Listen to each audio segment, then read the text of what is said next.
With the Clippers eliminating the Mavericks yesterday, the second round of the NBA playoffs are set. While the two teams in the finals last year have already been eliminated in the first round, I think that we still have some really competitive basketball ahead of us.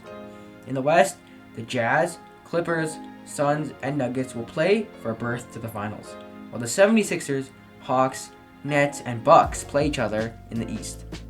Instead of creating predictions for the round 2, I've just decided to rank the teams left in the playoffs. My predictions and takes are always controversial, so hopefully rankings will be more understandable. 8th, with no debate at all, is the Atlanta Hawks. While the Hawks are not a bad team, they aren't the best either.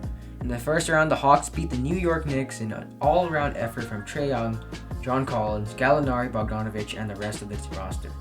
Their star player, Trae Young, played spectacularly in his first career playoff appearance. The Hawks absolutely dominated the Knicks, especially on their home court. Despite this incredible play from Trae and the Hawks, they are still worse than the rest of the teams by a pretty significant margin. They only have one star player, while the other contenders and teams left have 2 or 3. Not to mention the Hawks' defense, which is average at best. Having a great defense is crucial to winning a championship, probably more important than the offense at sometimes. Like the famous saying goes, defense wins championships. Which is why at number 7, I have the Denver Nuggets. Nuggets have surpassed all expectations this season since Jamal Murray got injured with a torn ACL. Players like MPJ, Facu Campazzo, Monte Morris, and Austin Rivers of all people have stepped up big time. Since then, they've overtaken the Clippers for the 3rd seed and matched up with the Portland Trail Blazers in round 1. The Nuggets win versus the evenly matched Blazers team, despite Will Barton and PJ Dozier being injured on top of Jamal Murray's injury from earlier. They got big-time contributions from Campazzo, Morris, Marcus Howard, and even Shaq Harrison. Having the MVP in the series versus the Suns does not mean they will win. We've seen in the past where the MVP usually advances to at minimum the conference finals, but it's just not happening this year without Jamal Murray. Coming in at 6, I have the Utah Jazz. Now, they do have the best record in the league, but they are just not equipped with star talent. Unlike the Hawks and Nuggets, they have an elite defense mainly due to Rudy Gobert. On offense, they have great ball movement but don't have enough star power to compete with the teams ranked above them. Despite being one of my favorite teams to watch this season, Utah is not as quote-unquote legit as the other teams. You can make an argument for the Jazz being the best team remaining or the worst team here, and that just proves how uncertain the rest of the playoffs can be.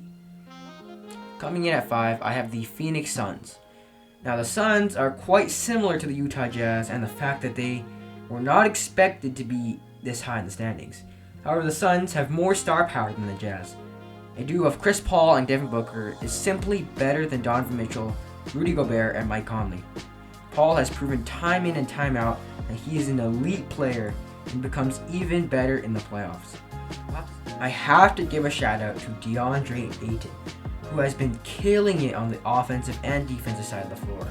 Booker has also been really good, if not better than his regular season self. Next up in 4th, I have the Philadelphia 76ers. The 76ers were an up and down team throughout the past 3 years. This has mainly been caused by Joel Embiid's inconsistency and availability. However, this year, the Philadelphia 76ers surprised everyone and garnered the 1st seed in the Eastern Conference above teams like the Brooklyn Nets and Milwaukee Bucks.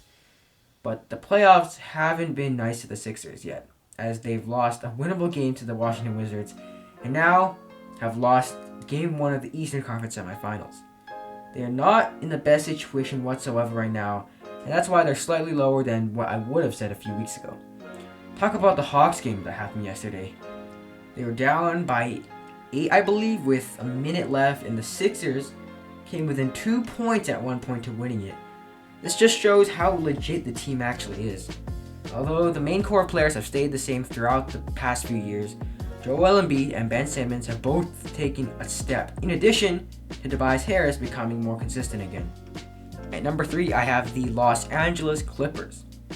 The Clippers surprised everyone in the first 2 games of their first round series against the Mavericks.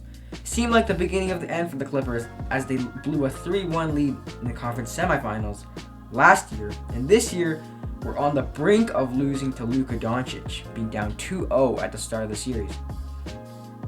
This was the exact moment when Kawhi Leonard decided to turn it up, absolutely dominating in Game 6 and leading the Clippers to a crucial win in Game 7.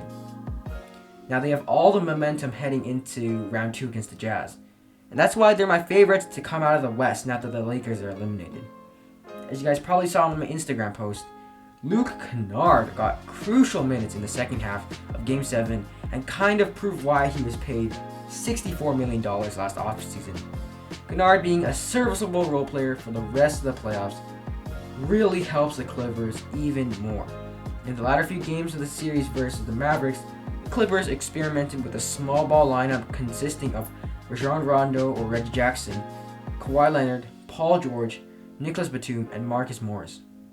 Now, even though Rick Carlisle put Boban Marjanovic and Kristaps Porzingis in the game at the same time, the Clippers were still able to dominate despite their lack of height.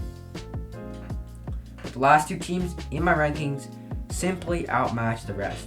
At number 2, I have the Brooklyn Nets. No, I'm not delusional, and before you argue in the comment section, hear me out. The Nets have obviously been bad on defense. They have 3 offensive superstars in Kevin Durant, James Harden, and Kyrie Irving. 2 of these guys are injury prone, and Harden, who is usually not the one missing games, just got injured.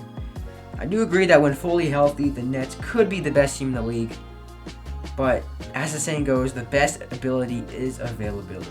And so far, although the Nets have seemed to have good chemistry, we have to remember that the Clippers last year also played well and seemed to have good chemistry up until they actually have to face someone of their caliber. I'm not saying that the Brooklyn Nets are the Los Angeles Clippers, but history usually repeats itself. I definitely see some type of collapse where the Nets' chemistry isn't on point. This leaves the best team left in the 2021 NBA playoffs, and that is the Milwaukee Bucks.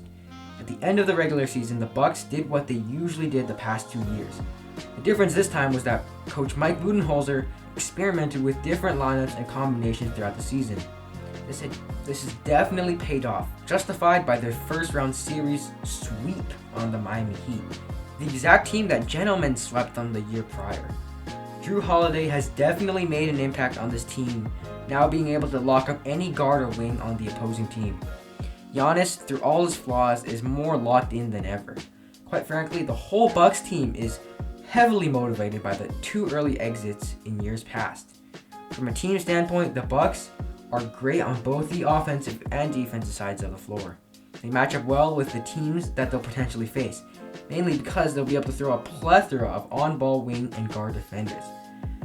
Dante DiVincenzo will be out for the rest of the playoffs, it seems, but they can easily fill that void with PJ Tucker. I wouldn't be mad if anyone put the Nets above the Bucks, but I feel like the teams are pretty even.